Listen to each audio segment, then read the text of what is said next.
দর্শক দেখুন, জীবিকার তাগিদে এই ছোট্ট ছেলেটি রাস্তার পাশে দেখুন এই যে আখ থেকে রস ভাড়াই করে কিন্তু জীবিকা নির্বাহ করতেছে। আসলে মানুষের যদি ইচ্ছা থাকে তো সব উপায় হয়, যদি যার ইচ্ছা থাকে উপায় হয়, যে কোনোভাবে মানে উপার্জন করা যায়। অনেকে কিন্তু অন্য অসৎ পথ অবলম্বন করে, যেমন চুরি করে বা বিভিন্ন মানুষের টাকা আত্মসাৎ করে। কিন্তু দেখুন এই ছেলেটি কিন্তু নিজের পরিশ্রমের মাধ্যমে রাস্তার পাশে কিন্তু নিজস্ব পরিশ্রম করে দেখুন তার টাকা রোজগার করতেছে। এমন ছোট ছোট ভাইদেরকে স্যালুট জানায়। আসলে এরা স্যালুট পাওয়ার যোগ্য, কারণ এরা নিজস্ব মেধাকে কাজে লাগিয়ে মানুষের কাছ থেকে সৎ পথে ইনকাম করে এরা জীবিকা নির্বাহ করে। স্যালুট ভাই তোমাকে। তুমি কি প্রতিদিন এখানে বসো? আচ্ছা, তোমার এখান থেকে প্রতিদিন কেমন ইনকাম আসে? প্রতিদিন 400-500 টাকা তুমি ইনকাম করো প্রতিদিন। কয়টা থেকে কয়টা পর্যন্ত এখানে কাজ করো তুমি?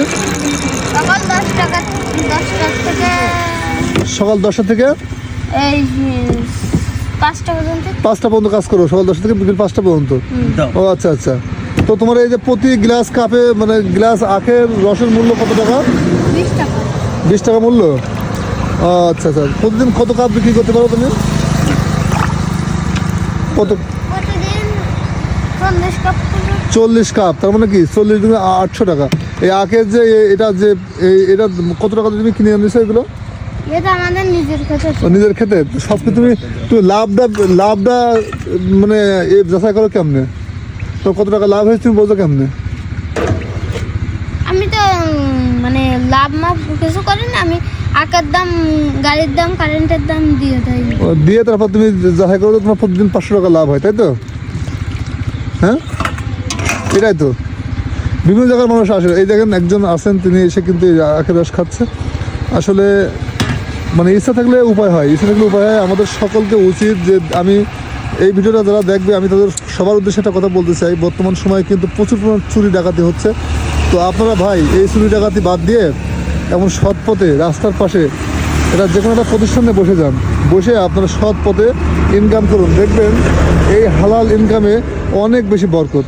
আল্লাহ আপনাদেরকে অনেক ভালো রাখবে। সো আপনারা কেউ আর এই মানুষের টাকা নষ্ট করবেন না, মানুষের ক্ষতি করার চেষ্টা করবেন না। এমন একটা প্রতিষ্ঠানে বসে যান, দেখবেন যে এই হালাল রুজিতে অনেক বরকত। তো সবাই ভালো থাকবেন। আমি এমন একটা জায়গাতে এসেছি, রাস্তার পাশে এসে দেখলাম যে এই ছোট্ট ছেলেটা কিন্তু এইভাবে রোজগার করতেছে। তো ভালোবাসা অবিরাম ছোট্ট ভাই, তোমার জন্য। ভালো থাকো, ঠিক আছে? আল্লাহ হাফেজ।